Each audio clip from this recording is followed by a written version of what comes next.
महिला ने पहली बार संबंध बनाया या पहले संबंध बना चुकी है, इस बात को साबित कैसे किया जा सकता है? क्या पहली बार जो खून के निशान दिखाई देते हैं वो इस चीज का सबूत होते हैं? हाइमन क्या होती है? वर्जिनिटी क्या होती है? हाइमन और वर्जिनिटी का रिलेशनशिप क्या है? तो ऐसे बहुत सारे क्वेश्चंस मेरे पास आते हैं जिनके आंसर में ये वीडियो है। अगर इनमें से कोई भी क्वेश्चन आपके दिमाग में कभी भी स्ट्राइक किया हो तो ये वीडियो आपके लिए है। ओके, सबसे पहले जानते हैं कि जो वर्जिनिटी है उसका मतलब क्या है। वर्जिनिटी का मतलब यहाँ पर होता है कि महिला जब पहली बार संबंध बना लेती है उस चीज से रिलेटेड, ठीक है, कि मतलब अगर उसने कभी भी संबंध नहीं बनाया तो वो वर्जिन मानी जाएगी, और अगर उसने संबंध बना लिया है तो जो वर्जिनिटी वो थी वो ब्रेक हो गई है उसकी। ठीक, तो इस चीज का सबूत किस चीज को माना जाता है? इस चीज का सबूत माना जाता है कि जब वो पहली बार संबंध बनाएगी तो योनि के रास्ते से कुछ खून की बूंदें या ब्लीडिंग होनी चाहिए वहां पर।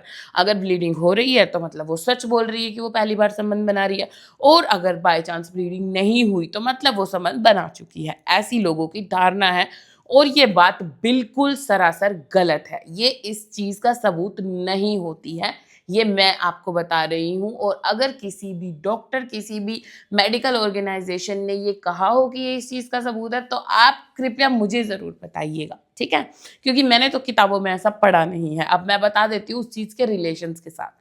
सबसे पहली चीज कि वर्जिनिटी या इन सब चीजों से जोड़ा किसको जाता है? जोड़ा जाता है हाइमन को। अब लोगों को ये नहीं पता कि हाइमन होती क्या है। हाइमन होती है एक इलास्टिक टिश्यू, एक झिल्ली जैसी, और वो झिल्ली होती कहाँ है? जो रास्ता होता है ना योनि का, उसके आउटर साइड, मतलब जहां से एंट्री होती है नीचे की तरफ से, वहां पर वो लगी रहती है वो झिल्ली, ठीक है।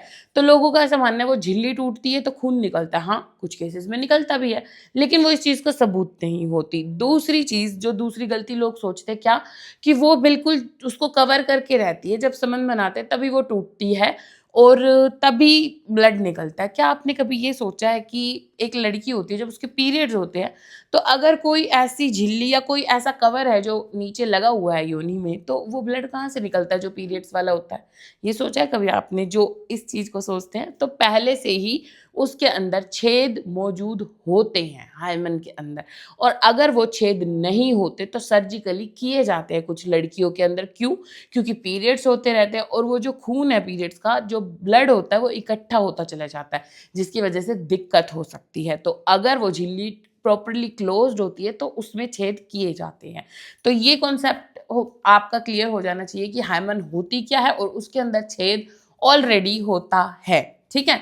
अब जो नेक्स्ट क्वेश्चन आता है वो कि क्या हाइमन ब्रेक होना का मतलब वर्जिनिटी का प्रूफ है? तो मैं कहूंगी नहीं।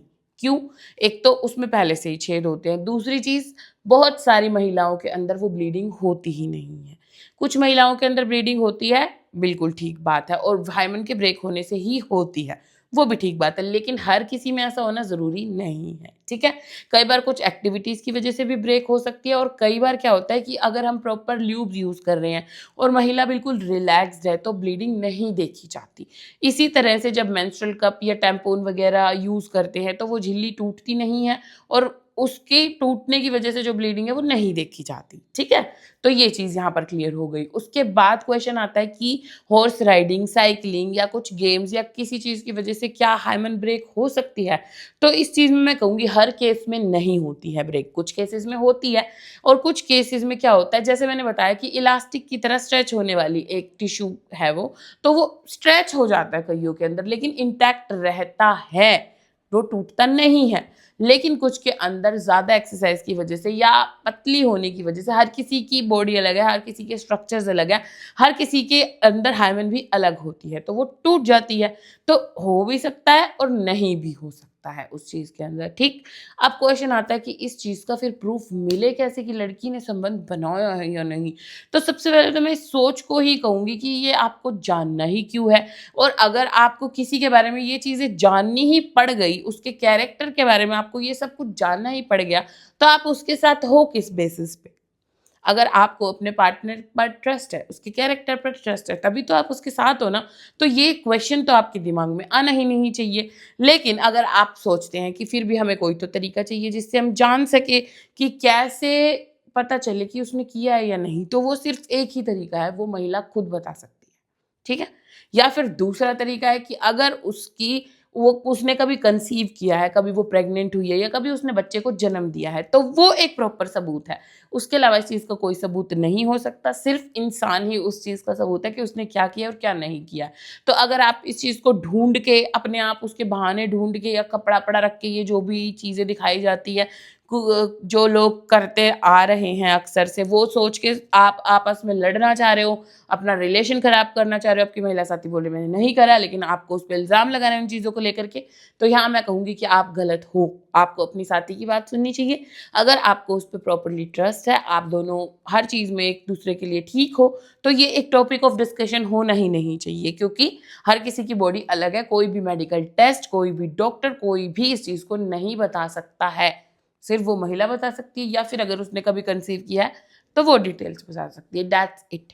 होप सो कि वर्जिनिटी से रिलेटेड आपके डाउट्स मैं क्लियर कर पाई होंगी। इसके अलावा अगर आपके कोई भी डाउट्स हैं तो आप कमेंट सेक्शन में छोड़ सकते हैं। मैं नेक्स्ट वीडियो में उनके बारे में आपसे बात ज़रूर करूँगी। वीडियो को अंत तक देखने के लिए आपका धन्यवाद। Please stay tuned.